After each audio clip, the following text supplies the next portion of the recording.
Okay very good morning to one and all. मित्रांनो नमस्कार, मी आशिष तायवाडे.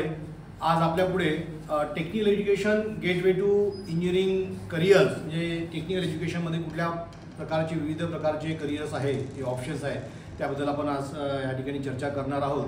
तुमचा रिझल्टही आता अपेक्षित आहे काही दिवसातच, तर त्यानिमित्ताने आपण पूर्वतयारीच्या निमित्ताने आपण टेक्निकल एज्युकेशनमध्ये कुठल्या संधी उपलब्ध आहे याच्यावर आज चर्चा करणार.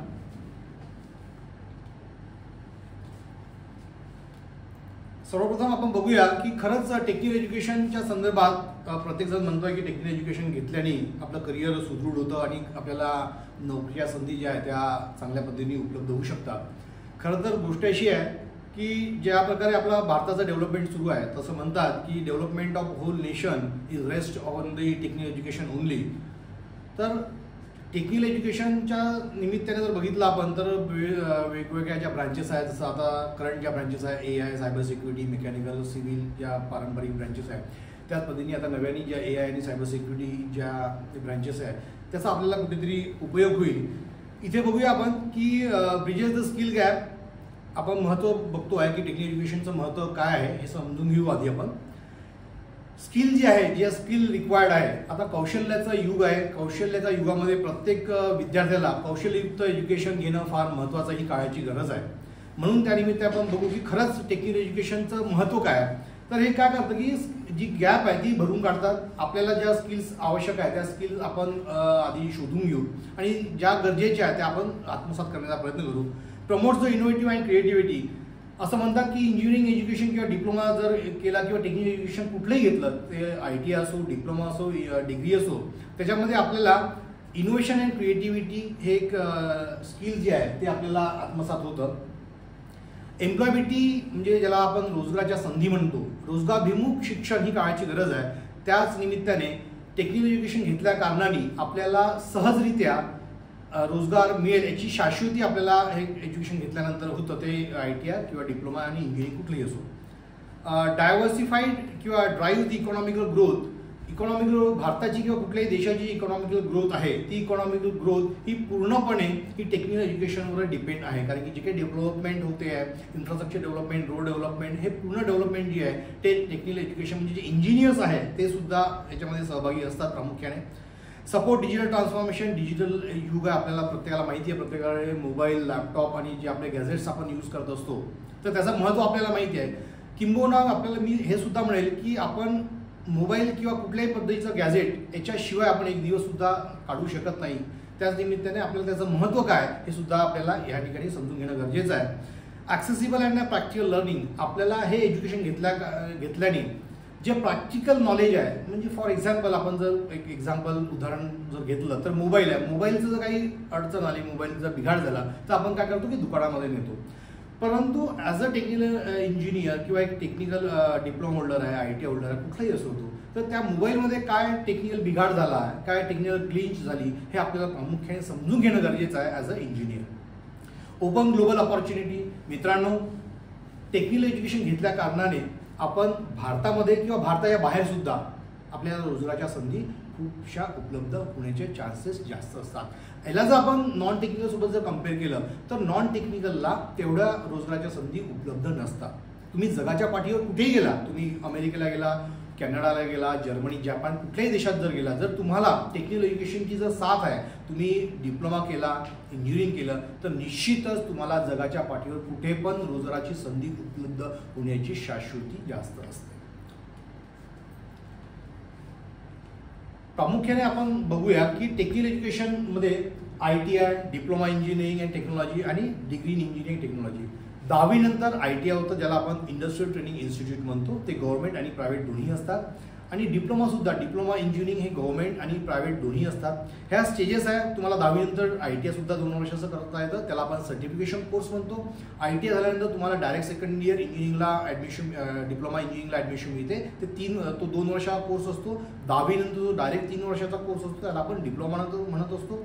आणि डिप्लोमा झाल्यानंतर डायरेक्ट सेकंड इयर इंजिनिअरिंगला आपण प्रवेश घेत असतो, त्याला आपण डिग्री म्हणतो. म्हणजे ITI हा certification course, diploma in engineering याला आपण डिप्लोमा कोर्स म्हणतो आणि डिग्री म्हणजे डिग्री सर्टिफिकेट. ओके.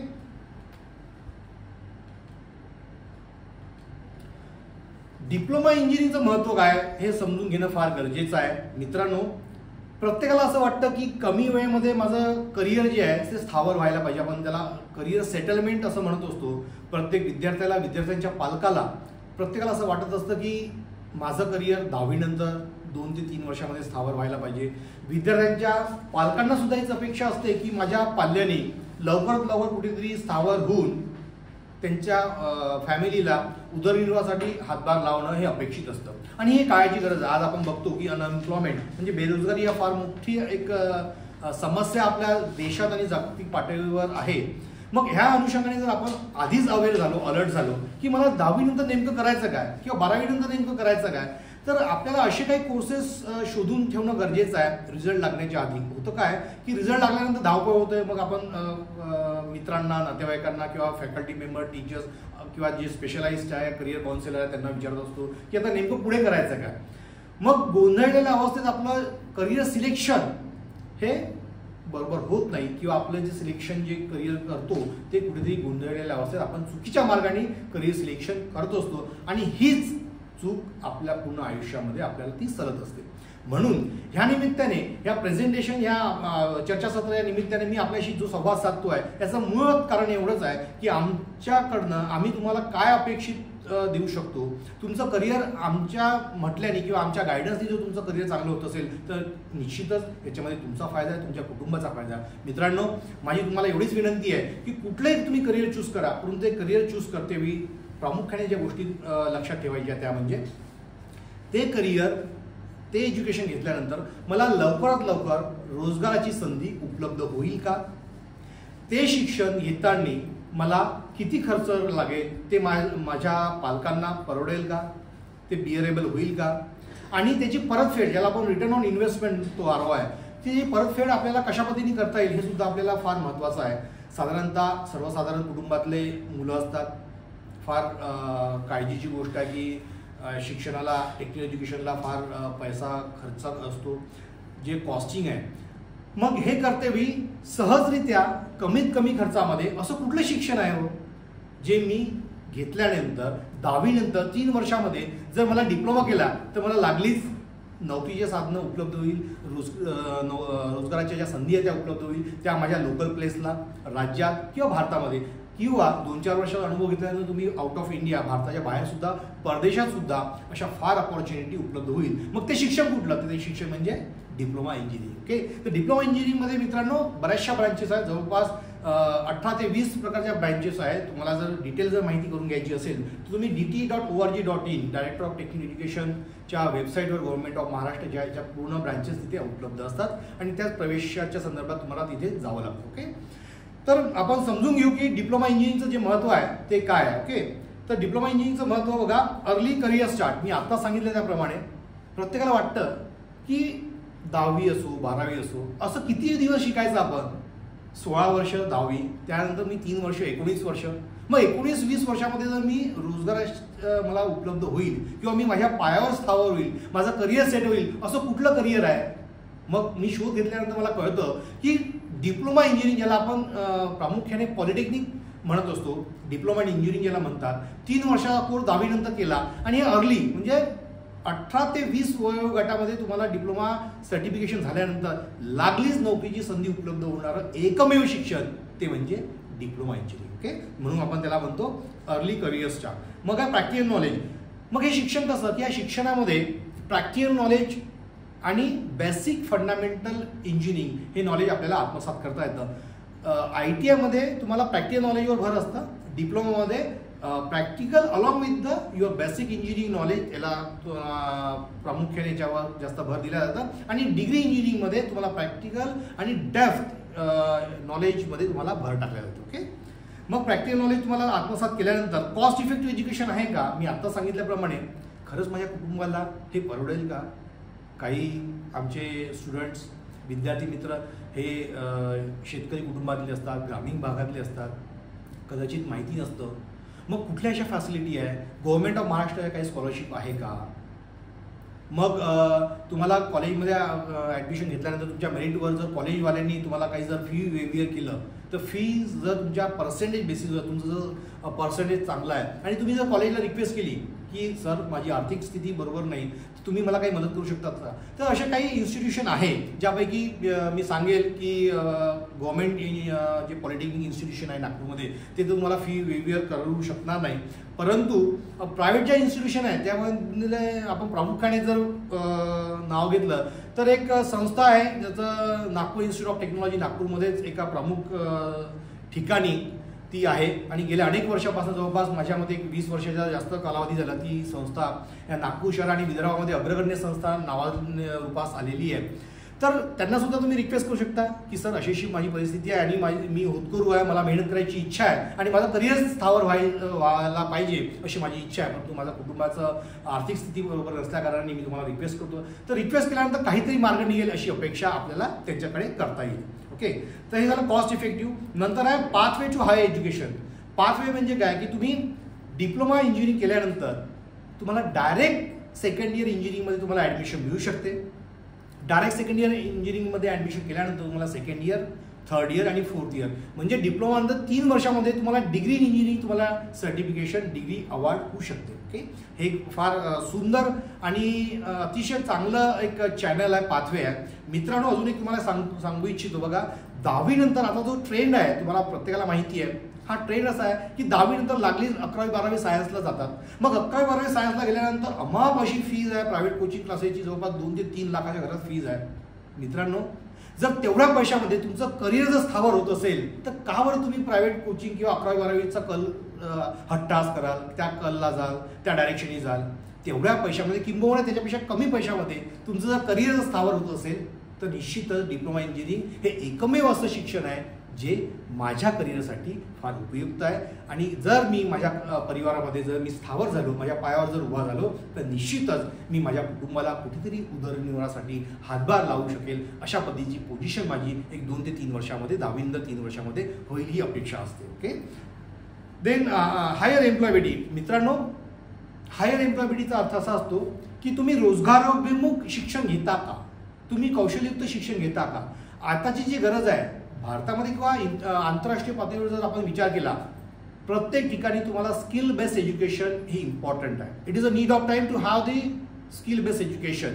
तुम्हाला कोणीही नॉन टेक्निकल किंवा नॉन स्किल जर तुमच्याकडे जर स्किल कुठली नसेल तर तुम्हाला कोणीही विचारणार नाही, ते गव्हर्नमेंट ऑर्गनायझेशन असेल किंवा प्रायव्हेट ऑर्गनायझेशन असेल. ओके, आणि कॉम्पिटिशन खूप झालेली आहे. मग ह्या कॉम्पिटिशनमध्ये आपण एक नवीन भर टाकणार, मग माझ्यामध्ये काय कौशल्य आहे हे आपल्याला स्वतःला विचारणं फार गरजेचं आहे. ओके, म्हणून आपण म्हणू की हायर एम्प्लॉयबिलिटी प्रत्येक प्रायव्हेट ज्या इंडस्ट्रीज आहेत त्या सॉफ्टवेअर इंडस्ट्री असेल, ऑटोमोबाईल असेल, डिझाईन असेल, इलेक्ट्रिकल असेल, इन्फ्रास्ट्रक्चर असेल, सिव्हिल असेल, मायनिंग असेल, कुठल्याही पद्धतीच्या इंडस्ट्रीज असेल तर डिप्लोमा होल्डर जे आहे त्यांची डिमांड प्रचंड आहे. त्याचं कारण आहे की डिप्लोमा इंजिनियर्सला प्रॅक्टिकल नॉलेजसोबतच त्यांच्या सब्जेक्टचं सुद्धा नॉलेज असतं आणि ते मिडल लेवल मॅनेजमेंटला असल्या कारणाने कंपनी पॉईंट ऑफ व्ह्यू सुद्धा त्यांना ती सॅलरी देणं अपेक्षित नाही जे इंजिनिअरिंग डिग्री होल्डरला देतात. आणि तुमच्या आणि जे ITI होल्डर जे असतात त्या ITI होल्डरला ते आत्मसात करून कमी स्किलचे लोक किंवा कमी ॲबिलिटीचे, कमी डिसिजन मेकिंगचे लोक ते कशाला घेणार. म्हणून डिप्लोमा एकमेव असं एज्युकेशन आहे जे अप्रोप्रिएट फिट होतं. प्रत्येक इंडस्ट्रीची रिक्वायरमेंट आहे ती रिक्वायरमेंट फक्त आणि फक्त डिप्लोमा इंजिनियर्सच फुलफिल करू शकतात. म्हणून डिप्लोमा इंजिनिअरिंग हा एकमेव असा करिअरचा पर्याय आहे जो मला आत्मसात करणं भाग आहे. Okay, then skill development. निश्चितच आपलं जे स्किल आहे, कौशल्य ज्याला म्हणतो, हे कौशल्याचं युग आहे. असं म्हणतात की India will be the world capital for the skill man power in the coming year by 2030. Okay, Bharat ही कुशल कामगाराची जागतिक राजधानी होणार आहे येणाऱ्या 2030 पर्यंत. मग भारतामध्ये, आणि आपल्याला माहिती आहे की भारत हा जगाच्या पाठीवर सर्वात युवक असलेला, जवळपास 64% युवक हे भारतामध्ये आहे. म्हणजेच काय की आपल्याकडे पोटेन्शियल आहे. मग आपलं जे मॅन पॉवर आहे ते जगाच्या पाठीवर कुठे पण जाऊ शकतात. मग जर आपण जगाच्या पाठीवर जर जाण्याची जर मनशा ठेवत असेल, इच्छा ठेवत असेल तर त्या पद्धतीचं शिक्षण आपल्याला घेणं अनिवार्य आहे. म्हणून आपण स्वतःला बिल्टअप कशा पद्धतीने करू हे आज काळाची गरज आहे. आणि ह्या सेमिनारच्या माध्यमातून मी तुमच्यावर जो संवाद साधतो आहे ह्या निमित्ताने मी तुम्हाला एवढं सांगू शकेल की मित्रांनो, असं शिक्षण घ्या जे कमी वेळेत, कमी खर्चिक आणि रोजगाराची संधी उपलब्ध करून देणार आहे. ओके, आणि शेवटचं जे आहे ते एंटरप्रेन्योरशिप अपॉर्च्युनिटी, ज्याला आपण स्वयंरोजगार म्हणतो. आता स्वयंरोजगार हे ज्यासाठी सांगतोय की प्रत्येक वेळेस तुम्हाला रोजगार मिळेल किंवा नाही मिळेल ही एक शंका असते, कारण की आपल्याला अप्लाय करावं लागतो, मग आपल्याला तिथे ॲबिलिटी प्रूव्ह करावं लागतात, संख्या कमी असते, वॅकन्सी कमी असते, अप्लाय करणारे अनेक असतात. मग it is better to have the self employment. बरोबर आहे ना. म्हणजे जॉब म्हणजे काय, आपण म्हणतो मला जॉब करायचा आहे. ओके, सो जॉब करायचा म्हणजे काय की just obey the boss. Okay, JOB stand for the just obey the boss. Okay, मग जस्ट ओबे द बॉसला जर सेम स्पेलिंग ठेवलं JOB, join our business, that is called JOB. Okay, join our business. मग माझ्या त्या Calibri आहे का, ते कौशल्य आहे का, मी खरंच डिसिजन मेकिंग करू शकतो का, मला मॅनेजमेंट स्किल आहे का, मी लोकांकडून कशा पद्धतीने काम काढून घेईल, ह्या अनेक गोष्टी ज्या आहेत त्या डिप्लोमा एज्युकेशन शिक्षण घेतल्यानंतर तुमच्यामध्ये त्या बिल्टअप होतात, तुमच्यामध्ये त्या डेव्हलप होतात. म्हणजे मी असं म्हणेल की during the course of education of the diploma engineering the knowledge, skills and management skills are being imparted on you. म्हणजे 3 वर्षामध्ये तुमच्यामध्ये एवढा पद्धतीचं परिवर्तन होईल, एवढं तुम्ही शिक्षणासोबत शैक्षणिक जे कौशल्य आहे त्यासोबतच तुमचे पर्सनॅलिटी डेव्हलपमेंट, तुमचं grooming, stage daring, confidence building, communication skill जी काळाची गरज आहे, ह्या सर्व म्हणजे A to Z. For example holistic, आपण ज्याला म्हणतो हॉलिस्टिक डेव्हलपमेंट, हे एका विद्यार्थ्यामध्ये घडत असतं. ते म्हणजे एकमेव शिक्षण म्हणजे डिप्लोमा इंजिनिअरिंग. आणि याच्या भरोशावर तुम्ही स्वतःचा सुद्धा बिझनेस, स्वयंरोजगार, एखादं स्मॉल स्केल इंडस्ट्री म्हणा किंवा सर्व्हिस इंडस्ट्री म्हणा, कुठलेही म्हणजे फॉर एक्झाम्पल मेकॅनिकल इंजिनिअरिंगचा डिप्लोमा होल्डर असेल तो मुलगा स्वतःचा ऑटोमोबाईल सर्व्हिस सेंटर चालू करू शकतो.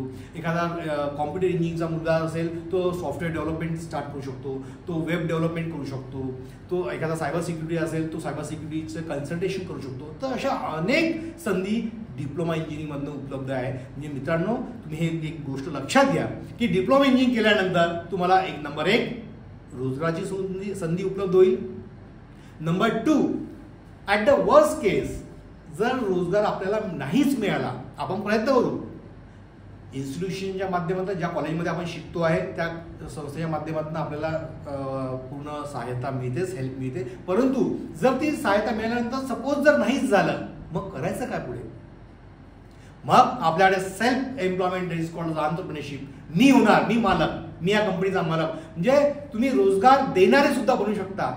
आपण किती दिवस लोकांची मक्तेदारी करायची, आपण किती दिवस लोकांकडे रोजगार करायचा. तुम्ही स्वतः सुद्धा एक 2-4 वर्ष कुठेतरी अनुभव घेतल्यानंतर मी स्वतः सुद्धा व्यवसाय चालू करू शकतो. आणि व्यवसाय उभा करण्यासाठी राज्य सरकार आणि केंद्र सरकारच्या माध्यमातून तुम्हाला लोन्स, ज्याला आपण वित्त पुरवठा म्हणतो, लोन सुद्धा तुम्हाला मिळू शकतात. राज्य सरकारमध्ये चीफ मिनिस्टर CMEGP ज्याला म्हणतो, chief minister employment generation programme आहे. 50 लाखापर्यंत तुम्हाला अर्थसहाय्य मिळतं. त्याच पद्धतीने केंद्र सरकारचं जे आहे त्याला PMGP म्हणतो, prime minister employment generation programme. त्यामध्ये तुम्हाला 50 लाख रुपयापर्यंत अर्थसहाय्य मिळू शकतं. तर ही कॅपॅबिलिटी, ही पोटेन्शियल, ही स्किल, हे क्वालिटी तुमच्यामध्ये इन्कल्केट करतं, ते म्हणजे फक्त आणि फक्त diploma engineering course. Okay, what kind of education given in the ITI diploma and BTech. मी आता सांगितल्याप्रमाणे तुम्हाला अजून परत रिपीट करतो, ITI डिप्लोमा इंजिनिअरिंग ह्या 3 स्टेजेस आहे टेक्निकल एज्युकेशनच्या. प्राथमिक जी आहे 10वीनंतर तुम्हाला ITI करता येतं 2 वर्षाचं, त्याला आपण सर्टिफिकेट कोर्स म्हणतो. ITI मध्ये बेसिकली तुम्हाला प्रायमरी फोकस हा फक्त एनहान्सिंग हँड्स ऑन स्किल, ज्याला आपण प्रॅक्टिकल जे नॉलेज म्हणतो ते ITI मध्ये मिळत असतं. ITI केल्यानंतर सेकंड जी स्टेज आहे ती आहे डिप्लोमा. ITI केल्यानंतर तुम्हाला 2 वर्षाचा डायरेक्ट सेकंड इयरला डिप्लोमाला ॲडमिशन मिळते. 2 वर्षामध्ये तुम्ही डिप्लोमा इंजिनिअरिंग होऊ शकता. त्याच्यामध्ये तुम्हाला बेसिक ज्या practical knowledge, basic practical skill सोबतच तुम्हाला फंडामेंटल थेरॉटिकल नॉलेजचं सुद्धा नॉलेज मिळतं. आणि डिप्लोमा केल्यानंतर जी लास्ट स्टेज आहे ती आहे डिग्री इन इंजिनिअरिंग. डिप्लोमा केल्यानंतर तुम्हाला लॅटरल एंट्री थ्रू तुम्हाला डायरेक्ट सेकंड इयर इंजिनिअरिंगमध्ये प्रवेश मिळतो. आणि 3 वर्षामध्ये सेकंड इयर, थर्ड इयर आणि फोर्थ इयर झाल्यानंतर तुम्ही एक कुशल कौशल्ययुक्त एक इंजिनियर सुद्धा होऊ शकता. आणि डिग्री इंजिनिअरिंगमध्ये प्रामुख्याने प्रॅक्टिकल नॉलेजसोबतच तुमचं डेप्थ, त्या सब्जेक्टच्या डेप्थपर्यंत, मुळापर्यंत तुमचं नॉलेज हे एनहान्स होऊ शकतं. ओके, प्लेसमेंटचा जर आपण विचार बघितला तर प्रत्येकाला माहिती आहे, मित्रांनो तुम्हाला माहिती आहे की आपण डिप्लोमा केला किंवा डिग्री केली तर त्याच्यानंतर मला प्लेसमेंट मिळेल का, ही संकल्पना गेल्या 5 ते 10 वर्षापासून नव्याने आलेली आहे की प्लेसमेंट आपण ज्यावेळेस दुसऱ्या कॉलेजला एखाद्या कॉलेजला जर प्रवेश घेतो आहे तर आपल्याला माहिती आहे की या कॉलेजला प्लेसमेंट किती आहे, त्या कॉलेजला प्लेसमेंट किती आहे. म्हणजे प्लेसमेंटचा अर्थ असा असतो की शेवटच्या वर्षामध्ये असताना तुम्हाला रोजगाराची शाश्वती, ज्याला आपण ॲश्युरिटी म्हणतो, नॉट गॅरंटी, ओके, शाश्वती. कुठलं कॉलेज देईल, कॉलेज आपल्या परीने प्रत्येक कॉलेज प्रयत्न करतात की त्या विद्यार्थ्याला रोजगार मिळाला पाहिजे. मग प्लेसमेंटमध्ये जर आपण बघितलं तर इथे एक आपण बायफर्केशन केलं आहे, म्हणजे कंपॅरिझन बघा. बीटेक त्याला आपण बॅचलर ऑफ टेक्नॉलॉजी किंवा बॅचलर ऑफ इंजिनिअरिंग म्हणतो, ITI आणि डिप्लोमा. बीटेकचा जर एक विद्यार्थी घेत असेल तर ITIचे 8 विद्यार्थी घेतात, परंतु त्यामध्ये डिप्लोमा जास्त संख्येने घेत नाही. त्याचं कारण असं की एखादी पोस्ट हायर प्लेसला असेल त्याला सॅलरी सुद्धा जास्त ऑफर करावी लागते. आणि ITI म्हणजे काय की एकदम कमी पैशामध्ये कमी सॅलरीवर तो एम्प्लॉई उपलब्ध होऊ शकतो. ओके. आणि सेकंड वन जो आहे ते बीटेकचा जर एक असेल तर त्या पद्धतीने ITIचे नाही घेणार, कारण की त्या कंपनीची गरज असते कौशल्ययुक्त कॅन्डिडेट त्यांना पाहिजे, along with the practical skill. त्या इंडस्ट्रीला सब्जेक्टचं नॉलेज सुद्धा असणारा विद्यार्थी, असणारा एम्प्लॉई त्यांची गरज असते. म्हणून एक जर इंजिनिअरिंग डिग्री होल्डर घेत असेल तर त्यासोबत ते जवळपास 16 डिप्लोमा होल्डर घेतात. तुम्ही विचार करा की एक इंजिनिअरिंग डिग्री होल्डर जर जिथे वॅकन्सी असेल त्याच ठिकाणी 16 इंजिनिअरिंग डिप्लोमा होल्डरच्या वॅकन्सी राहू शकतात. हा जो रेशो आहे याच्याने हे सिद्ध होते की डिप्लोमा इंजिनिअरिंगची गरज काय. आणि हा एक रिस्पेक्टेबल जॉब आहे. शॉप फ्लोअरवर म्हणा, कॉम्प्युटर सॉफ्टवेअर इंडस्ट्रीमध्ये म्हणा, कुठल्या इंडस्ट्रीमध्ये डिप्लोमा इंजिनियर हा मिडल लेवल मॅनेजमेंटला असतो. म्हणजे तो अप्पर लेवल मॅनेजमेंटचं जे काही ग्रीव्हन्सेस आहे, ऑर्डर्स आहे, ठीक आहे, त्या फॉलो करतात, ते आत्मसात करतात आणि ते लोकांकडनं ज्यांच्या जे सबऑर्डिनेटर आहे, जे एम्प्लॉई त्यांच्या हाताखाली जे काम करणार आहे त्यांच्याकडनं ते काम काढून घेतात. म्हणजेच काय की मॅनेजमेंट ज्या स्किल आहे, मॅनेजमेंट म्हणजे काय की how to get work done from the others. Okay. ह्या स्किल्स सुद्धा त्यांच्यामध्ये असतात. म्हणजे मिडल लेवल मॅनेजमेंटला तुम्हाला पोझिशन मिळते आणि over a period of time ज्या पद्धतीने तुम्ही एक्सपिरियन्स ॲक्वायर करता, you will lift off your position to the higher level management. Okay. मी पुढच्या स्लाईडमध्ये तुम्हाला सांगेल की ज्या प्रॉमिनंट किंवा नोटेबल जे डिप्लोमा होल्डर्स आहे भारतातले त्यांच्याबद्दल सुद्धा मी तुमच्यासोबत संवाद साधेलच. ओके. आता काही ज्या कंपनीज आहेत ज्या प्रामुख्याने डिप्लोमा होल्डरच्या रिक्रुटमेंट करतात, जसं मी सांगितलं की नागपूर इन्स्टिट्यूट ऑफ टेक्नॉलॉजी हे विदर्भातलं एक अग्रगण्य इन्स्टिट्यूशन आहे. त्या इन्स्टिट्यूशनमध्ये प्लेसमेंटच्या पद्धतीने जर बघितलं, प्लेसमेंटचा जर विचार केला तर काही ज्या प्रॉमिनंट ज्या इंडस्ट्री ज्या भारतामध्ये नावाजलेल्या आहेत, ज्याला आपण मल्टीनॅशनल कंपनीज म्हणतो, MNC, त्या काही कंपनीचे इथे मी उल्लेख केलेला आहे. प्रामुख्याने महिंद्रा आहे, जॉइन डिअर आहे, सीएट टायर्स आहे, बजाज आहे पुण्याची, टाटा मोटर्स पुण्याची आहे, टाटा मोटर्स TCS आणि बाकी टाटा ग्रुपच्या इंडस्ट्रीज येतात. सॉफ्टवेअरचा जर विचार केला आपण TCS along with the Infosys आहे, टाल आहे, टाटा एरोनॉटिक्स लिमिटेड, नागपूर या ठिकाणी मिहानला टालचं एक फार मोठं युनिट आहे, ज्या बॉडीज बनवतात एअरप्लेनच्या. ओके. नागपूरला मिहान इथे तालचं युनिट आहे. देन पर्सिस्टंट आहे, देन स्मार्ट डेटा आहे, देन त्रिवेणी टर्बाईन आहे, रिलायन्स ग्रुप आहे. अशा ज्या नावाजलेल्या कंपन्या आहेत त्या नावाजलेल्या कंपन्या नागपूर इन्स्टिट्यूट ऑफ टेक्नॉलॉजीमध्ये प्लेसमेंट करतात, दरवर्षी प्रामुख्याने येतात आणि त्यांच्या ज्या गरजा आहेत, ज्यांच्या ज्या नीड्स आहेत त्याप्रमाणे ते विद्यार्थ्यांना इथनं स्क्रुटिनी करून घेऊन जातात. ओके. आता बघूया, मी आतापर्यंत सांगितलं तुम्हाला की डिप्लोमा इंजिनिअरिंगचं महत्त्व. मग संधी कुठल्या आहे, मला डिप्लोमा इंजिनिअरिंग केल्यानंतर नेमकं करता काय येईल मला. मित्रांनो, एक गोष्ट नेहमी लक्षात ठेवा, कोणी किती सांगितलं तुम्ही क्रॉस व्हेरीफाय करणं गरजेचं आहे, कारण की हा तुमच्या आयुष्याचा प्रश्न आहे. मी जरी सांगतोय, माझ्या सांगण्यावर तुम्ही विश्वास ठेवा, पण ते क्रॉस व्हेरीफाय करून घ्या, कारण की हा टर्निंग पॉईंट असतो. 10वी नंतर असं म्हणतात की 10वी नंतर तुम्हाला करिअर सिलेक्शन करायचं आहे. मग हे करिअर सिलेक्शन करतोय तुम्ही किती सिरियस आहात, तुम्हाला त्या संबंधित फील्डबद्दल किती नॉलेज आहे. मी हे डिप्लोमा इंजिनिअरिंग केल्यानंतर मला कुठल्या संधी उपलब्ध होईल, माझं करिअर कुठे राहील, माझं short term long term goal काय राहील, खरंच ते मला झेपेल का, मला होईल का, मला रोजगार मिळेल का, ह्या पूर्ण बाबींचा आपण विचार करणं गरजेचं आहे. त्याच निमित्ताने मी तुझ्यावर डिस्कस करणार आहे. अपॉर्च्युनिटी आफ्टर डिप्लोमा इंजिनिअरिंग, कुठल्या संधी डिप्लोमा इंजिनिअरिंग केल्यानंतर आपल्याला उपलब्ध होईल. Lateral entry into the BTech BTech मी आता सांगितल्याप्रमाणे डिप्लोमा केल्यानंतर तुम्हाला डायरेक्ट सेकंड इयरला इंजिनिअरिंगला ॲडमिशन मिळते. ओके, तिथे लिहिलेलं आहे direct admission to the second year, त्याला लॅटरल एंट्री म्हणतात. मग MBA, आता तुम्हाला हे वाटेल की डायरेक्ट PG कोर्स, MBA म्हणजे मास्टर ऑफ बिझनेस ॲडमिनिस्ट्रेशन. हो आहे. 10वी नंतर तुम्हाला डिप्लोमा केल्यानंतर जवळपास तुम्हाला 5 वर्षाचा अनुभव असेल तर भारतामध्ये अशा काही युनिव्हर्सिटी आहे ज्या डायरेक्ट तुम्हाला मास्टर ऑफ बिझनेस ॲडमिनिस्ट्रेशनच्या डिग्री देतात, परंतु त्याकरता तुम्हाला अनुभव असणं फार गरजेचं आहे. ओके, मग AMI associate member of institute of engineers ही सुद्धा इक्वलंट डिग्री आहे इंजिनिअरिंगची, त्याच्यामध्ये सुद्धा तुम्ही प्रवेश घेऊ शकता. हे सांगतोय मी तुमचं की अपग्रेडेशन, तुम्हाला डिप्लोमा केल्यानंतर तुम्हाला नोकरी साहजिकच लगेच मिळेल, परंतु तिथे थांबायचं नाही. You have to upgrade your education always. Learning ability माणसामध्ये पाहिजे. तुम्हाला जर तुमचं करिअर अपडेट करायचं आहे तर तुम्हाला लर्निंग ॲबिलिटी पाहिजे आहे. मग तुम्ही डिप्लोमा केल्यानंतर तुम्हाला रोजगार मिळेल. तुम्ही जॉबला जॉईन झाल्यानंतर तुम्ही लक्षात ठेवा, तुमचं क्वालिफिकेशन अपग्रेड करत राहा, तुमचं स्किल एनहान्समेंट करत राहा. डिप्लोमानंतर डिग्री करा, डिग्रीनंतर कदाचित तुम्ही MTech, ME, MBA करा. ओके, अशा पद्धतीने तुमचा हा जो प्रवास आहे शिक्षणाचा, हा तुम्ही सातत्याने अपडेट करत राहा. याचा फायदा तुमच्या येणाऱ्या भविष्य काळामध्ये तुमचे प्रोफेशनल करिअर आहे त्यामध्ये सुद्धा तुम्हाला निश्चित होईल.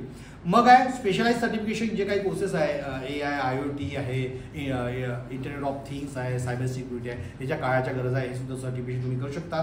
ग्रॅज्युएशन सुद्धा ओपन युनिव्हर्सिटी, IGNOU आहे, YCMU आहे, या सध्या युनिव्हर्सिटीमध्ये तुम्हाला डिप्लोमानंतर ग्रॅज्युएशन करता येतं. ओके, मग PG कोर्सेस आहे, पोस्ट डिप्लोमा कोर्सेस आहे, diploma certificate courses in specialisation, CPET, central institute of plastic technology, individual tool room ज्याला म्हणतात आपण. मग बॉयलर प्रोफिशियन्सी इंजिनियर्स आहे, एनर्जी ऑडिटर आहे. हे असे कोर्सेस आहेत. एनर्जी ऑडिटर आपल्याला वेळेच्या कमतरतेमुळे मी तुमच्यावर जास्त काही डिस्कस करू शकणार नाही. तुम्ही वाटल्यास हे नोट डाऊन करू शकता, मी सांगतोय, आणि तुम्ही गुगलवर सुद्धा सर्च करा. एनर्जी ऑडिटर किंवा बॉयलर प्रोफिशियन्सी हे असे कोर्सेस आहेत जे तुम्हाला पूर्ण करिअर शेवटपर्यंत तुम्हाला फ्लोट करत राहील, चांगलं करिअर राहील. ओके, मग आहे गव्हर्नमेंट जॉब्स. तुम्ही कुठलाही जॉब घ्या, ते सेंट्रल गव्हर्नमेंट, स्टेट गव्हर्नमेंट असेल, ते MPSC असेल, RRB असेल, PWD पब्लिक वर्क डिपार्टमेंट असेल, HAL हिंदुस्तान एरोनॉटिक्स लिमिटेड असेल, स्टील अथॉरिटी ऑफ इंडिया असेल म्हणतात त्याला, इलेक्ट्रिसिटी बोर्ड असेल, okay, municipal corporation, defence service असेल, त्यामध्ये एअरफोर्स, नेव्ही, आर्मी तिन्ही विंग असेल, मग स्टाफ सिलेक्शन कमिशन, कुठल्याही याच्यामध्ये गव्हर्नमेंटच्या जॉबमध्ये, गव्हर्नमेंट डिपार्टमेंटमध्ये डिप्लोमा इंजिनियरच्या वॅकन्सी असतात. ओके, ओके, आणि फार महत्त्वाची स्लाईड आहे मित्रांनो, थोडं लक्ष द्या. काय होतं की आपलं कन्फ्युजन होतं फार की नेमकं प्रलोभनाला आपण बळी पडतो, ॲडव्हर्टायझिंगला बळी पडतो. तुम्ही सोशल मीडियावर बघता, काही एखादी ॲड येईल फेसबुकवर, इंस्टाग्रामवर, मग आपण तिथे इन्फ्लुअन्स होतो, वाव किती छान सुंदर यांची बिल्डिंग आहे एक्सेट्रा, आहे ना. तशा प्रलोभनाला किंवा त्या ॲडव्हर्टायझिंगला कधीही बळी न पडता तुम्ही स्वतः जातीने त्या कॉलेजमध्ये जाऊन बघा की खरंच त्या कॉलेजमध्ये इन्फ्रास्ट्रक्चर आहे का, त्या कॉलेजमध्ये स्टाफ क्वालिफाईड एक्सपिरियन्स स्टाफ आहे का, तिथे लॅब्स आहेत का, तिथे फॅकल्टीज व्यवस्थित आहे का. ओके, त्याच्यामध्ये काही सांगण्याचा प्रयत्न केला मी. ॲक्रेडिटेशन, ॲफिलिएशन, त्याला ॲक्रेडिटेशन आहे का, AICTEची मान्यता आहे का, all India council for technical education, त्याला डायरेक्टर एज्युकेशन DT याला म्हणतो, director of technical education Mumbai, यांची त्याला संमती आहे का. ह्या सर्व बाबींचा तुम्ही विचार करणं फार गरजेचं आहे. इन्स्टिट्यूटचं विजन आणि मिशन काय, खऱ्या अर्थाने इन्स्टिट्यूशन हे नॉलेज इम्पार्टिंग करता काम करतं आहे का, त्यांना खऱ्या अर्थाने इंजिनियर्स घडवण्याची मंशा आहे का, त्यांची इच्छा आहे का, की फक्त बिल्डिंग बनवून ठेवली आणि प्रवेश घ्यायचा, मुलांना काही द्यायचं नाही. इंजिनिअरिंग करते वेळी मुलांना नॉलेज इम्पार्ट करणं ही त्या संस्थेची, त्या शिक्षण संस्थेची जबाबदारी आहे. हे सुद्धा विजन आणि मिशन तुम्ही त्या कुठल्याही कॉलेजमध्ये जर गेला तर मित्रांनो हे भाग विजन आणि मिशन प्रामुख्याने लक्षात घेणं गरजेचं आहे. मग त्यांचा अकॅडमिक रिझल्ट कसा आहे, मुलांना किती पर्सेंटेज मिळतं, त्यांचा प्लेसमेंट सिनॅरिओ काय, लास्ट इयरला प्लेसमेंट किती झालं, तुम्ही डोळ्याने बघा. ओके, कारण काय की तुमचं भविष्य त्या कॉलेजवर अवलंबून आहे ज्या कॉलेजमध्ये तुम्ही प्रवेश केला.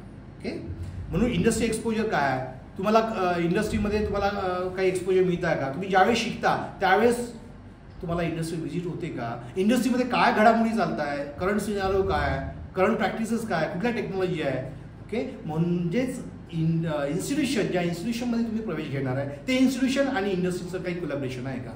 तर नागपूर इन्स्टिट्यूट ऑफ टेक्नॉलॉजी जी NIT पॉलिटेक्निक आहे त्याच्याबद्दल जर मी सांगेन तर त्यांचं प्रचंड अशा स्ट्रॉंग इंट्रॅक्शन आहे, ज्याला आपण III सेल म्हणतो, industry institute interaction cell. Okay, तर नागपूर अँड अराउंड नागपूर किंबहुना महाराष्ट्रामध्ये ज्या काही MNCs प्रामुख्याने ज्या चांगल्या कंपनीज आहेत, नावाजलेल्या कंपनी आहेत, त्यांच्यासोबत नागपूर इन्स्टिट्यूट ऑफ टेक्नॉलॉजीचं चांगले संबंध आहे. त्या संबंधाच्या भरोशावर त्यांच्याकडे त्या कंपनीज येतात प्लेसमेंट करता. ओके, मग फीज फायनान्शियल एड्स काय, मी मगाशी सांगितलं, आता रिपीट करणार नाही. ते फीज स्ट्रक्चर तुम्ही बघून घ्या.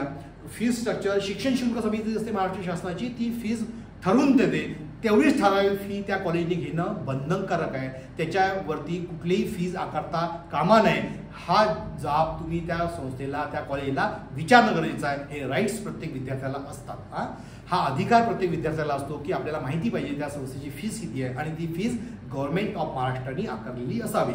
ओके, कॅम्पस लाईफ कसं आहे, एन्व्हायरमेंट कसं आहे, तिथे अलॉंग विथ एज्युकेशन तुमच्या पर्सनॅलिटीमध्ये काय ग्रूमिंग होते, माझी पर्सनॅलिटी डेव्हलप होते का, मी ग्रामीण भागातला विद्यार्थी आहे, मी इंजिनिअरिंग करायला आलो, इंजिनिअरिंग डिप्लोमा शिकायला आलो, मग मला कम्युनिकेशन करता येईल का, मला इंग्लिश बोलता येईल का, मला स्टेजिंग येईल का, मला डिबेटमध्ये पार्टिसिपेट करता येईल का, मग तिथे स्पोर्ट्सच्या काही अरेंजमेंट आहे का, एखाद्या विद्यार्थ्याला क्रिकेट खेळायचं आहे, व्हॉलीबॉल खेळायचा आहे, स्विमिंग करायचं आहे, मग त्या काही तिथे संस्थेमध्ये काही प्रोव्हिजन्स आहे का, फॅसिलिटी आहे का. नागपूर इन्स्टिट्यूट ऑफ टेक्नॉलॉजीमध्ये जवळजवळ माझ्या माहितीप्रमाणे 1.5 ते 2 एकरचं एक प्रशस्त असं मैदान आहे, जे मैदान फक्त एक्सक्लुझिव्हली मुलांच्या ओव्हरऑल डेव्हलपमेंटसाठी, खेळण्यासाठी, म्हणजे अपार्ट फ्रॉम दी स्टडी हा पूर्ण जे पर्सनॅलिटी डेव्हलपमेंट, ज्याला आपण हॉलिस्टिक डेव्हलपमेंट म्हणतो, याच्यावर सुद्धा हे इन्स्टिट्यूशन बऱ्यापैकी काम करतं. आणि बाकी इन्स्टिट्यूशन काम करतात, गव्हर्नमेंट पॉलिटेक्निक आहे किंवा ज्या नावाजलेल्या संस्था आहेत त्या सुद्धा काम करतात. आणि हे त्यांचं कर्तव्य आहे की शिक्षणासोबत पूर्ण ओव्हरऑल डेव्हलपमेंट करणं सुद्धा फार महत्त्वाचं आहे. मग त्यांचं ॲल्युमिनी नेटवर्क कसं आहे, एक्स्ट्रा करिक्युलर ॲक्टिव्हिटी आता सांगितलं, language of the instruction.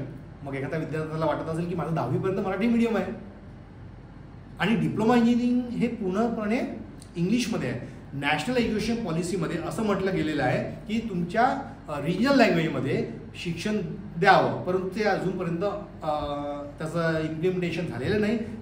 In future ते होणार आहे. मराठीमध्ये सुद्धा तुम्हाला डिप्लोमा किंवा इंजिनिअरिंग हे शिकायला मिळेल, परंतु ॲज ऑन टुडे आजची जे वास्तविकता ती तुम्हाला सांगतो आहे, डिप्लोमा इंजिनिअरिंग किंवा डिग्री इंजिनिअरिंग हे पूर्णपणे इंग्लिश इन्स्ट्रक्शन दिलं जातं. याचं मीडियम ऑफ इन्स्ट्रक्शन म्हणजे शिकवण्याची जी लँग्वेज आहे ही पूर्णपणे इंग्लिशमध्ये असते. मग तिथल्या फॅकल्टी मला समजेल अशा पद्धतीने ट्रान्सलेट करून सांगेल का. माझं तर मराठी मीडियम होतं, मग मला तर झेपेल का. मित्रांनो, मी तुम्हाला ॲश्युरिटी देतो, मी तुमच्याबरोबर बोलतो आहे, माझं स्वतःचं डिप्लोमा इंजिनिअरिंग झालेलं आहे, मी BE केलं, ME केलं, MBA केलं, MSc सायकोलॉजी आहे, PhD मॅनेजमेंट आहे, मराठी मीडियममधून आलेला विद्यार्थी तुमच्यासमोर बोलतो आहे. मला मराठीमध्ये सांगण्याचं एवढंच तात्पर्य आहे की ज्या कळकळीने मी तुम्हाला सांगतो आहे की तुमचं भविष्य हे एका सेफ अँड सिक्युअर हँडमध्ये तुम्हाला द्यायचं आहे. ज्या इन्स्टिट्यूशनमध्ये मला प्रवेश करायचा आहे त्या इन्स्टिट्यूशनमध्ये माझं भविष्य घडणार आहे, म्हणून त्या लँग्वेजमध्ये तुम्हाला समजेल ह्या लँग्वेजमध्ये मला बोलणं हे माझं कर्तव्य आहे, म्हणून मी तुमच्याबरोबर जो संवाद साधतो आहे हा मराठीमधून सांगतो आहे. ओके, ही फार महत्त्वाची स्लाईड आहे की खरंच डिप्लोमा इंजिनिअरिंग केल्यानंतर माझं जे करिअर आहे ते घडेल का. मित्रांनो, इथे मी जे 3 ते 4 प्रामुख्याने जे नोटेबल डिप्लोमा होल्डर्स आहे भारतातले नवे ते जगविख्यात लोक आहेत, त्यापैकी E. श्रीधरन यांना मेट्रो मॅन ऑफ इंडियानी अवॉर्ड केलेला गव्हर्नमेंट ऑफ इंडियानी. ज्या भारतामध्ये दिल्ली मेट्रो जी पहिल्यांदा सुरू झाली, दिल्ली मेट्रो म्हणा, नागपूर मेट्रो आणि बऱ्याचशा ज्या मेट्रो सुरू झालेल्या आहेत, त्या मेट्रोच्या पाठीमागे जर कोणी असेल तर मिस्टर E. श्रीधरन, आणि त्यांचं डिप्लोमा इन सिव्हिल इंजिनिअरिंग आहे, हे तुम्ही लक्षात घेतलं पाहिजे. आणि महत्त्वाचं म्हणजे गव्हर्नमेंट ऑफ इंडियानी त्यांना पद्मविभूषण आणि पद्मश्री ह्या नावाजलेल्या अवॉर्डनी त्यांना भूषवलेलं आहे. म्हणजे त्यांचं योगदान भारताच्या जडणघडणमध्ये, देशाच्या जडणघडणमध्ये, नॅशनल डेव्हलपमेंटमध्ये किती आहे. एका डिप्लोमा इंजिनिअरचं महत्त्व mister E. Sreedharan, the man of metro man of India म्हणून त्यांना ओळखलं जातं. नंतर आहे वर्गीस कुरेन, यांना म्हणतात की father of the white revolution. Dairy farm आहे ना, ज्याला आपण दुधाचा व्यवसाय म्हणतो, त्या दुधाच्या व्यवसायामध्ये त्यांचं अतुलनीय काम आहे, अनकंडिशनल वर्क आहे. ओके. मिस्टर वर्गीस यांचा डिप्लोमा मेकॅनिकल इंजिनिअरिंग केला त्यांनी Madras university before pursuing daily engineering from abroad. त्यांनी डिप्लोमा मेकॅनिकल इंजिनिअरिंग केलं. त्यानंतर त्यांनी त्यांचं हायर स्टडीज बाहेरनं केलं. त्यांचं अचिव्हमेंट आहे रिव्हॉल्युशनलाइज इंडियाज ज्वेलरी इंडस्ट्री. जे अमूल जो ब्रँड आहे तो त्यांचा ब्रँड आहे वर्गीस कुरेनचा. आणि नंतर आहे सत्यनारायण नोवेल. तर यांचा फाउंडर ऑफ सोलर इंडस्ट्री. ज्या भारताच्या ज्या डिफेन्स इंडस्ट्रीज आहे, डिफेन्स इंडस्ट्रीमध्ये जे काही दारू गोळा करतात, त्याचा बॉम्बचा ज्या शेल्स वगैरे आहे त्याचं जे मॅन्युफॅक्चरिंग करतात त्यांची जी इंडस्ट्री आहे सोलर इंडस्ट्री, त्यांचे जे फाउंडर आहे मिस्टर सत्यनारायण नोवाल हे आहे. यांचं डिप्लोमा केमिस्ट्रीमध्ये आहे, टेक्निकल डिप्लोमा बॅकग्राऊंड आहे. अचिव्हमेंट आहे built a global explosive company from scratch. Solar industry is now a key defence of and the mining supplier. भारतामध्ये सर्वात मोठी इंडस्ट्री जे डिफेन्सला प्रोडक्ट सप्लाय करते, बॉम्बचे शेल वगैरे बनवतात. नागपूरला सुद्धा यांची एक इंडस्ट्री आहे. तर मिस्टर सत्यनारायण नोवाल आहे ते. आणि शेवटचं मिस्टर अशोक खाडे. अत्यंत गरीब आणि फार हलाखीच्या परिस्थितीतनं सातारा जिल्ह्यातल्या एका छोट्याशा गावातनं आलेले मिस्टर अशोक खाडे. काय करायचं माहीत नव्हतं. भाऊ मुंबईला माझगाव डॉक कॉर्पोरेशनमध्ये होते. पुढे काय करायचं काही कल्पना नाही. 10वी झाल्यानंतर मुंबईला गेले. मुळात हुशार होते. भावाने सांगितलं की आता तू एक काम कर, असं शिक्षण घे की तुला कुठेतरी लवकर रोजगार मिळेल रे बाबा. मग काय करायचं प्रश्न पडला. मग सांगितलं लोकांनी की एक काम करा, मुलगा हुशार आहे, याला 10वी नंतर डिप्लोमाला घाला. त्यांनी डिप्लोमा मेकॅनिकल इंजिनिअरिंग केला. मेकॅनिकल इंजिनिअरिंगमध्ये डिप्लोमा केल्यानंतर माझगाव डॉक कॉर्पोरेशनमध्ये त्यांना नोकरीची संधी उपलब्ध झाली. नोकरी मिळाल्यानंतर माझगाव डॉक कॉर्पोरेशननी त्यांचं ब्रिलियन्सी बघितली. ते अत्यंत हुशार होते. त्यांना जर्मनीला पाठवलं. जर्मनीला पाठवल्यानंतर त्यांनी 3 वर्ष जर्मनीला राहिल्यानंतर ते माघारी भारतात परतले. भारतात परतल्यानंतर त्यांनी जे डिझाईन पूर्ण शिकून गेले होते जर्मनीला, याच्यानंतर भारतामध्ये आल्यानंतर त्यांनी स्वतःची इंडस्ट्री सुरू केली, स्वतःचा व्यवसाय सुरू केला. त्या व्यवसायाचं नाव आहे दास ऑफशोर. तिघा भावंडाच्या नावाने दिनेश, अशोक आणि सुरेश हे 3 भावंडाच्या पहिल्या अल्फाबेट मुळाक्षरांनी त्यांनी दास ऑफशोर नावाची एक खूप मोठी संस्था, खूप मोठं एक इंडस्ट्री उभी केली. आजच्या घडीला जवळजवळ 2000 कोटी रुपयाचं टर्नओव्हर असलेली भारतातली एकमेव कंपनी दास ऑफशोर. ऑफशोर म्हणजे काय की समुद्रामधनं जे ऑइल एक्स्ट्रॅक्ट करतात त्याची कंपनी. त्याचं डिझाईन, त्यांचं जे मशिनरी आहे त्याचं डिझाईन दास ऑफशोर करतात. आणि त्यांचे त्या कंपनीचे जे सर्व आहे, जे मालक आहे ते आहे मिस्टर अशोक खाडे आणि त्यांचं आहे डिप्लोमा मेकॅनिकल इंजिनिअरिंग. मी सांगण्यात तात्पर्य एवढंच आहे की तुम्हाला हे पटवून दिलं पाहिजे की खरं डिप्लोमा केल्यानंतर माझं करिअर स्थावर होईल का. मी स्वतः, माझा परिवार, माझा समाज, कारण की शेवटी काय आहे की पेबॅक टू सोसायटी मला काहीतरी करावं लागेल. माझं करिअर सेटल झाल्यानंतर मी सोसायटीला काहीतरी देणार. तुम्ही स्वतः इंडस्ट्री टाकल्यानंतर तुम्ही 4 लोकांना रोजगार देणार. मग असं शिक्षण कुठलं, फक्त आणि फक्त डिप्लोमा इंजिनिअरिंग. ओके मित्रांनो, एकाही तुमचे सक्सेस टूल्स एक सांगितलेलं आहे, सांगण्याचा प्रयत्न केलेला आहे. फार कमी वेळ आपल्याकडे असल्या कारणाने मी जास्त डीपमध्ये सांगणार नाही. तुम्हाला जर करिअरमध्ये सक्सेस जर व्हायचं असेल तर काही गोष्टी तुम्हाला निश्चित ठरवून ठेवावं लागेल. पहिलं म्हणजे तुमचं विजन क्लिअर असलं पाहिजे. 10वी नंतर 3 वर्षात डिप्लोमा, नोकरीला लागायचं आणि आपलं एज्युकेशन पुढे ठेवायचं. सेल्फ कॉन्फिडन्स, कुठली परिस्थिती असली तर डगमगायचं नाही. Okay.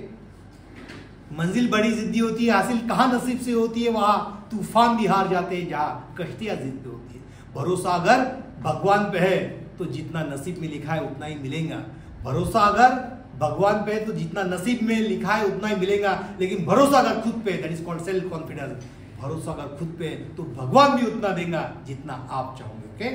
So believe in the hard work. Overnight success कोणाला मिळत नाही. किती मोठे तुम्ही मंडळी बघितले, सचिन तेंडुलकर, धीरूभाई अंबानी, अमिताभ बच्चन यांची स्ट्रगलिंग लाईफ होती. कालांतराने ओव्हर पिरियड ऑफ टाईम त्यांना सक्सेस मिळाला. एका रात्रीत कोणीही महान होत नाही. तुम्हाला सुद्धा हार्डवर्क करावं लागेल. Hard work is only tool we have. आपल्याकडे हार्डवर्क शिवाय पर्याय नाही. तुम्हाला जर स्वतःची परिस्थिती, स्वतःच्या कुटुंबाची परिस्थिती आणि स्वतःच्या समाजाची परिस्थिती जर चेंज करायची असेल तर फक्त आणि फक्त तुम्हाला हार्डवर्क करावं लागेल. म्हणून doctor APJ Abdul Kalam sir, भारताचे माजी राष्ट्रपती, यांनी म्हटलेलं आहे, confidence and hard work is the best medicine to kill disease called failure. It will make you a successful person. Okay. Then accept challenges. आपल्याला चॅलेंजेस ॲक्सेप्ट करावं लागेल. मित्रांनो, प्रत्येकाच्या जीवनामध्ये चॅलेंजेस येतील आणि ते तुम्हाला आपल्याला त्या चॅलेंजेसला फेस करावं लागेल, पुढे जावं लागेल. ओके. मग पॉझिटिव्ह ॲटिट्यूड अँड थिंकिंग, आपला सकारात्मक दृष्टिकोन आणि विचार करण्याची शक्ती आपली असली पाहिजे. प्रत्येक समस्येला आपण कशा पद्धतीने स्थावर देऊन मात करणार, कशा पद्धतीने आपण विचार करणार हे सुद्धा आपल्याला बघणं गरजेचं आहे. आणि सकारात्मक दृष्टिकोन ठेवून जर पुढे गेला तर निश्चितच तुम्हाला तुमचं करिअर चांगलं होईल. लर्निंग ॲबिलिटी मी मगाही सांगितलं की डिप्लोमा केल्यानंतर तुम्हाला बसायचं नाही, फक्त तुम्हाला अपग्रेड करायचं क्वालिफिकेशन. डिप्लोमानंतर तुम्हाला रोजगाराची संधी मिळाली, तुम्ही डिग्री करा, PG करा, ME करा, MTech करा, PhD करा. लर्निंग ॲबिलिटी ठेवा, पुस्तकं वाचा. ओके. देन फ्लेक्झिबिलिटी, कुठल्याही परिस्थितीमध्ये मला कुठल्याही पद्धतीने जर कुठल्याही एन्व्हायरमेंटमध्ये जर काम करायला मिळेल तर आपण कधी पण तयार राहिलं पाहिजे. देन स्किलमध्ये leadership, networking, overall and written communication ह्या स्किल्स आपल्याला आत्मसात करणं गरजेचं आहे. कारण की कौशल्याचं युग आहे. मी कशा पद्धतीने बाकीच्या विद्यार्थ्यांपेक्षा, बाकीच्या लोकांपेक्षा कसं मी वेगळा आहे, how I am different among the others, हे तुम्हाला सिद्ध करून द्यावं लागेल. तुमच्या सर्टिफिकेशन सोबतच तुम्हाला स्किल अवगत करणं फार गरजेचं आहे. डिप्लोमा करतेवेळी तुम्ही एखादी लँग्वेज शिका, एखादा सॉफ्टवेअर शिका. ओके. देन ग्राब द अपॉर्च्युनिटी, कुठली संधी मिळेल ती संधी तुम्ही घालवायची आहे. त्या संधीचं सोनं कसं करायचं याचा विचार तुम्ही नेहमी केला पाहिजे. मित्रांनो, एक गोष्ट लक्षात ठेवायची आहे की तुम्हाला सक्सेसफुल व्हायचं आहे तर फक्त आणि फक्त नॉलेज आत्मसात करून चालणार नाही. Intelligence plus character is a goal of true education. Martin Luther king second is a great philosopher आहे. यांचं एक म्हणणं आहे की इंटेलिजन्स सोबतच तुमचं कॅरेक्टर चांगलं पाहिजे. तुमचं कॅरेक्टर जर चांगलं असेल तर तुम्ही एक चांगल्या पद्धतीचं शिक्षण घेतलं हे सिद्ध होतं. मुळात संस्कार, सुशिक्षित आणि सुसंस्कृत असणं फार गरजेचं आहे. ही काळाची गरज आहे. तुम्ही कशा पद्धतीने पेबॅक टू सोसायटी कराल, लोकांची मदत कशी कराल, स्वतःचं तुमचं डेव्हलपमेंट झालं हो, परंतु लोकांना सुद्धा मदत केली पाहिजे. मला समाज कसा पुढे जाईल हे सुद्धा तुम्हाला बघणं गरजेचं आहे. आणि अशा पद्धतीचं शिक्षण, अशा पद्धतीचं सर्व डेव्हलपमेंट अशा इन्स्टिट्यूशनमध्ये होत आहे ज्या इन्स्टिट्यूशनमध्ये तुम्हाला प्रवेश घ्यायचा आहे किंवा तुम्ही प्रवेशासाठी किंबहुना बघताय. तर ते कॉलेज म्हणजे नागपूर इन्स्टिट्यूट ऑफ टेक्नॉलॉजी. या कॉलेजमध्ये शिक्षणासोबतच तुमच्यावर कशा पद्धतीने संस्कार घडणार हे सुद्धा इथे प्रामुख्याने बघितलं जातं. मित्रांनो, there is a choice you have to make in everything you do. तुमच्याकडे जे काही तुम्ही कराल त्यामध्ये तुम्हाला चॉईस असतं, काय केलं पाहिजे, काय नाही केलं पाहिजे. डिप्लोमा घ्यायचा आहे, मग डिप्लोमामध्ये कुठली ब्रांच घेणार तुम्ही? Mechanical, electrical, electronic, CE, IT, okay, कुठल्याही ब्रँचेस, बऱ्याचशा ब्रँचेस आहेत. ओके, अनेक ब्रँचेस आहेत, परंतु तुम्हाला चॉईस तुमच्या इंटरेस्टप्रमाणे करा. काळाची कुठली गरज आहे हे ओळखा. Okay. And you must always keep in mind the choice you makes you. जे चॉईस तुम्ही कराल तेच तुम्हाला तुमचं पूर्ण भविष्य घडवेल. असं म्हणतात, give your 4 years to life will give you 40 years. तुम्ही तुमचे 3 वर्ष, जे डिप्लोमामध्ये 3 वर्ष, तुम्ही तुमच्या जीवनाचे 3 वर्ष हे डिप्लोमाला द्या, शिक्षणाला द्या. हेच 3 वर्ष पुढचे जवळपास 30 वर्ष तुम्हाला आनंदाने सुखी पूर्ण जीवन करण्यासाठी हे तुम्हाला मदत करेल. ओके मित्रांनो, थँक्यू व्हेरी मच. तुम्हाला जर कुठेही काही जर अडचण असेल तर तुम्ही माझ्याशी संपर्क साधू शकता. Wish you all the best. Wish you have a great life ahead. Thank you very much.